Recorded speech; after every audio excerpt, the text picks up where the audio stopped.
Hey guys, Mike here. So, hope everybody had a great holiday weekend. I know me and my family did. I enjoyed the time off, that is for sure. So, let's get into a short week here. We're going to go into some stocks that, one, look like they're about to break into or definitely get rotated into. Possible breakdowns, and it could be some big ones. So, we'll look at those as well. And if those break down, here's what should actually go up. So, we'll see that right there. Also, we're entering September, notoriously one of the worst months of the year, but it's not like it goes down. Oh my God, it's crazy when you look at these returns or what it is. It just has a lot of volatility sometimes. Okay, that's what we're going to see. That's what we're going to find out. And the real big question you got to ask yourself is, put in the comments, if it dips, are you buying the dip? And I think the answer is going to be yes, all the way around. Okay, so the question is, will we get a dip? And we'll look at that, but also go into a stock all of a sudden that it's like all over social media now. And I gotta be honest with you, I went back and looked through the comments, looked through I got a membership, I got a YouTube channel to see if anybody had mentioned this ticker before. And I don't remember it. I didn't see it in the comments anywhere. I didn't see it in the members section. Nothing, right? And all of a sudden it's blowing up all over social media because of returns it's got and everything. So I looked into it just a little bit, and I'll tell you, it's definitely one of the most controlled stocks I've ever seen. And I'll show you what I'm talking about. Just how almost like a well-kept secret, right, in a way. Because I'm plugged into social media. I don't do it, but I'm plugged into it because I have a channel. And so, didn't see anything until this past week, about this stock. I wonder if you can guess which one it is. But the returns are phenomenal. And congratulations if you own it. I can't wait to see. Now, you can see here, as far as coming in September, when the S&P has set all-time highs and finished August positive, not very few times do you see September finish positive. That does not mean, remember, that's overall. So you could have some drop 5%, increase 7%, drop, volatility going crazy. And then at the very end of the month, it just ends up slightly red or something. You could have that go on for sure. So that's why these numbers are kind of not really representative in a way. But obviously you can see on this one right here, S&P performance in September is 50-50. Actually, it's more like 45-55, right? And so it's a crapshoot. Roll the dice, flip a coin. That's basically what you're getting here. And so we'll see. I did see some huge VIX calls being bought up.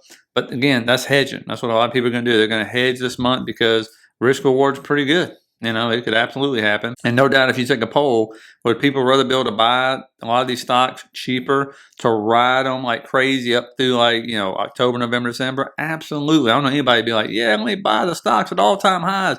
Woohoo! The cheaper you can buy them, the bigger your return is, right? And so we'll see what happens, but odds are on your side that you should get some kind of dip. The question is, what kind of dip is the bigger question, because really not a whole lot of catalyst going on now that we've done earnings and everything, which turned out pretty darn well actually. So now understand the stock we're talking about all over social media, as I got to talk about. It is Build-A-Bear. You've seen these in the malls, right? But when you see the return versus January of 2021 to now versus NVIDIA, they literally more than doubled NVIDIA's returns, which is insane. But when you look at it, look at this thing. Shares outstanding, 13 million. What's funny about this is it's going for $60 a share. It trades on the Russell. When you look at income, the PE is what blew me away. You think, oh, it's going to be some crazy like Carvana, Palantir, PE, whatever. The PE is 13. The forward PE is 14. It's just, they like to build these bears. But when you look out, remember, the stock had nowhere to go but up in 2020. It was down 98%. So it was a just terrible stock to be in. And all of a sudden, people start running this up. And what's crazy is this is something you'll rarely see right here. It is institutional ownership. 90%. You pull up any of your favorite stocks, Robinhood, Uber, NVIDIA, Microsoft, Apple, Tesla, you ain't going to get no 90%. That is a rare thing. That's what I mean by a controlled stock. And it's some of the big boys in here. BlackRock got their hands in it.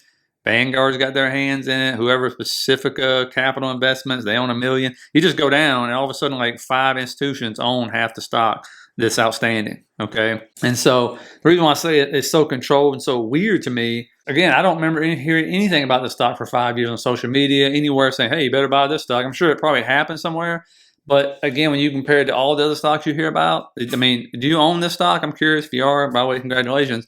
But have you heard about this before this week where everybody's like, oh, look at this return right here, which has been crazy, no doubt about it. And it's just like, wow, but I just feel like it's almost like, and especially in 90% owned by institutions, which is a rare thing, they don't put a whole lot of shares out there for regular folks to go out and try to buy this thing. But I will, and if you look at the drawdowns, they're pretty controlled. Like usually you'll get stock that you think, oh, it's going to drop 50% in any pullback. Not really. I think it dropped, I think if I remember correctly when I looked at this chart, it dropped 30% during the crash.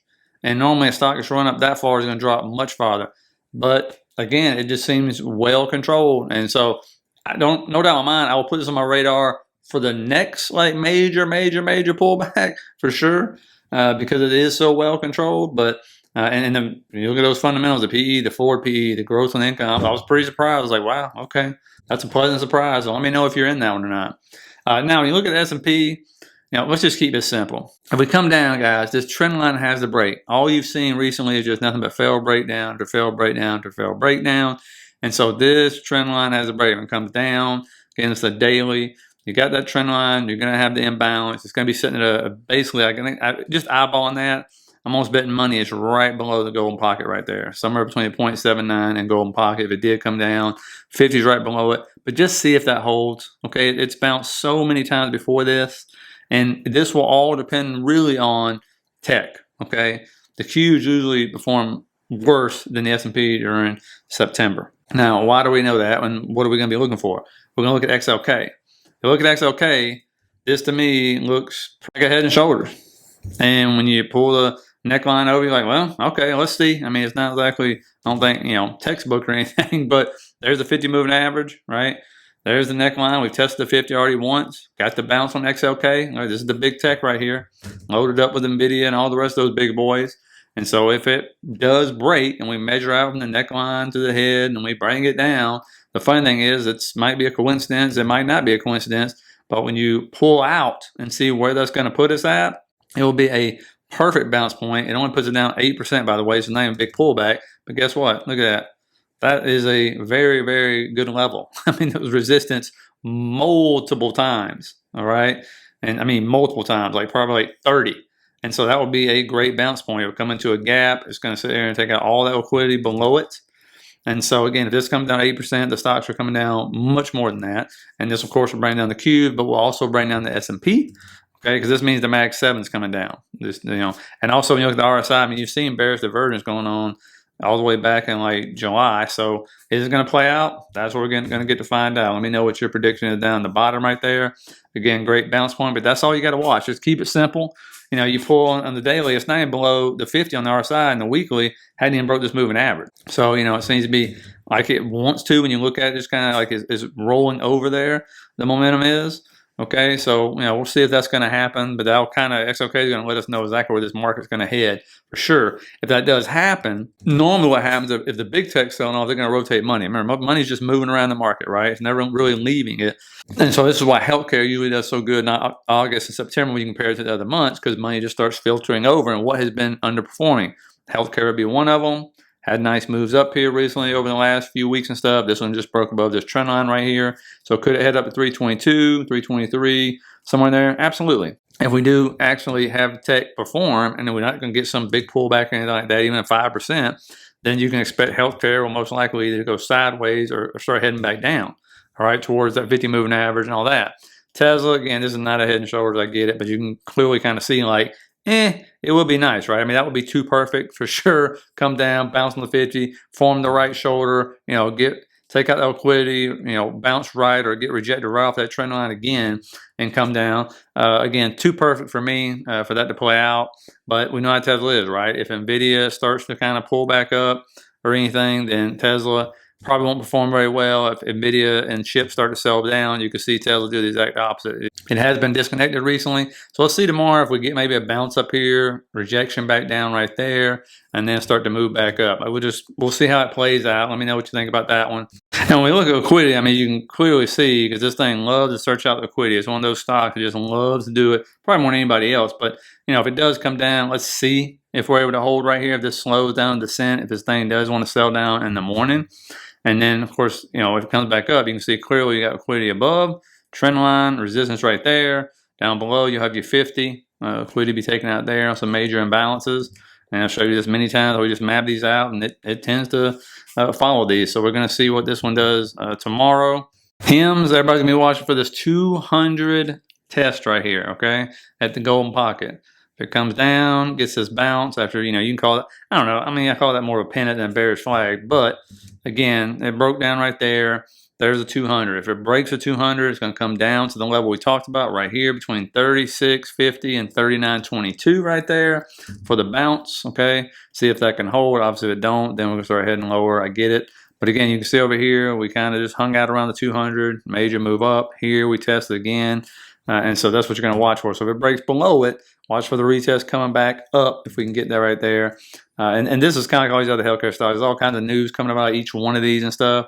And so again, if you get rotation into these stocks, let's see which way this goes, because it was getting rotated into until Friday. Now, Rocket Lab, obviously this is a high flyer. Got that 50 retest, bounce, breaking out this bullish flag right here, kind of retesting that trend line. So if this one can get going, again, it'll move probably with the market, but if it gets going, watch this trend line, which has been solid resistance between 60 and 63 right there, very solid resistance. And of course, we get the breakdown. We're going to get the 50 retest, and it's going to probably come down to 37, 39 right in that area. Another funny one is IBM. This is a weekly chart, and I know we don't follow this stock, but I just happened to look it up and hit my alert and stuff, and I was like, wow, look at this channel right here. I mean, it's going back to 2023, so it's been over 2 years. And I mean, every time it comes to the top, rejected. Every time it comes to the bottom, it bounces. And you can see for, I think, 6 or 7 straight days, it's just been riding this channel, holding on to it. And we've seen these parallel channels get broken time and time again from Abgo, Taiwan Semiconductors. If we get the channel broken, usually have a nice move down. But also, clearly you can see it bounces off this channel right here. And so if we can get the bounce up, it could have a nice move up, probably somewhere between like 270 to 285 right there is what I'd be looking for on this one. And when we pull the fib, you can see it bounced right off that 0.79 fib right there. And so to get a retrace back up, it's definitely going to be right there in that weekly imbalance. I have no doubt about that if it does get the bounce up. And of course, to get the bounce up to there, what do we got to do? Got to get past the 200 right there. And also got to get past the 50. So declining 50 moving average, still somewhat of an inclining 200 moving average. So if it breaks above that 200, we usually see stocks move pretty quickly once they do. And you can see if we pull up the visible range volume profile, if it breaks that parallel channel, watch out for 269 cents right there. Okay, that's what we've pretty much seen. That's only like a 16% drop, which is nothing. That's what you saw Abgo's, what you saw Taiwan Semiconductors, all of them had pullbacks like that once they broke that channel. It's been that channel for 2 years. So it will be quite a drop if it does decide to break that channel. That's why I'm kind of bringing that to your attention for sure. It'll be a nice move either way. And SoFi, to me, I mean, look, SoFi's kind of been ignoring the market in a way, and it just seems like it just wants its all-time high. That is 28.18. We talk about it, and again, it's been since February of 2021. Does it finally get there? I mean, for crying out loud, like every other stock has already gotten there. So they're just grinding this thing up. You know, if it pops 5% in the morning, it always usually gives it back and then starts moving back up. And so it has about maybe 11, 12% to go to get there. Again, if tech sells off, you know, this one doesn't. But again, it's also what is following financials, right? It's consolidating right here on the daily, as you can see right there. So if it comes down, watch 24.28 to 25, hold. And so it's just consolidating for its next move, clearly. And financials have been doing really well because they're waiting on those rate cuts. And so rate cuts should definitely benefit SoFi. And just with that all-time high just right there, I mean, Roblox has reached it, Hood, Uber, like you name all these different kind of stocks, they've all reached it. And so we'll see if this one's going to join the club or not. Let me know what you think in the comments on that one. But again, we'll see if it comes down, dips right here, right? Holds that, and then away we go. If it does, the all-time highs are going to come pretty quick, I think. Now, BABA, this one right here is in an area where it's had really big moves. Why? Because there's no kind of resistance. You can see by the visible range volume profile, that big volume gap right there. And make no mistake, what's outdone America? Every index. Like almost every index, especially China stuff, is outdoing us. Okay, that's just the way it is. There's these cycles you get. Another thing is this anchor VWAP from the IPO, which is crazy to think this many years later, is right at it. Closed just above it, okay? And when you go back and look at this anchor VWAP, and I showed you what anchor VWAPs can do, in the past, it's been a while, but you know, it used to act as support and resistance, all right? Did it right there, but you go all the way back, you can clearly see it was respecting that anchor VWAP, right? Came up, support, resistance, resistance again, came up, resistance, popped through, support right there. And so clearly it's finally getting above that. What a mess of a stock. But people have been patiently just buying and buying and buying. So, again, I don't own Chinese stocks, but I'll be more than happy to swing trade them and day trade them. So just FYI on that one. And a lot of them are busting out these formations. I think the Baidu is another one to watch out for. If it does break this white line right here at 137, watch for it to fill this gap, which goes up to around 140 right there. Be your first one, and then up above that's going to be that gap to just continue to move up into. So not going to surprise me. We'll see if that rotation continues. When it comes to earnings, obviously today we had nothing. Tomorrow you have Neo. It's another one's been moving up a lot. Academy Sports, Zscaler in the afternoon. Wednesday, Dollar Tree, Macy's, Campbell's. Then we'll have Salesforce, which has been getting hit hard. C3 AI, American Eagle right there. PagerDuty is another one some people like. And then the bottom charge point, again, I always say I can't believe that one's still alive. I hadn't looked at the chart in so long. Maybe it's doing great, to be honest with you. Thursday, you have Broadcom's as Adgo. So look for a big move there. Lululemon, DocuSign, UiPath. And then Friday, really nothing to worry about. Now, when it comes to moves, again, there's going to be some big moves, okay? Over here, Neo, 12 to 13% move is looking at for tomorrow.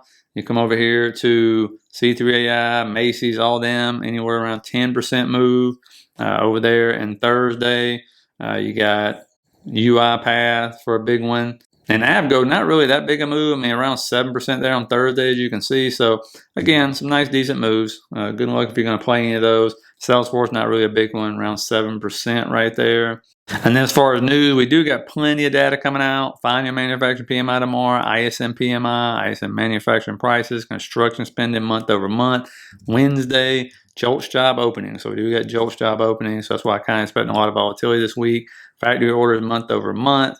Total vehicle sales, that's going to be interesting because vehicles aren't cheap. Beige book at 2, we'll see what that does. Thursday, challenger job cuts year over year. Then the ADP non-farm employment change. Normally that does not match up with the JOLTS up there. Unemployment claims, revised non-farm productivity quarter over quarter. Then final services PMI, ISM services PMI, a lot of Fed speakers again. Then on Friday, the unemployment rate, average hourly earnings month over month, and non-farm employment change. So buckle up for all that fun stuff. That will affect the rate cut odds and all that stuff, even though everybody's going to go ahead and say there's going to be a rate cut in September for sure. But anyway, let me know what you guys think on all that. Please hit that like and subscribe button on your way out. Then go sign up for the membership. Only $7.99 a month. That's everything you get with it. Just hit the first link in the bottom of the description. And I will see you guys tomorrow for another fun one.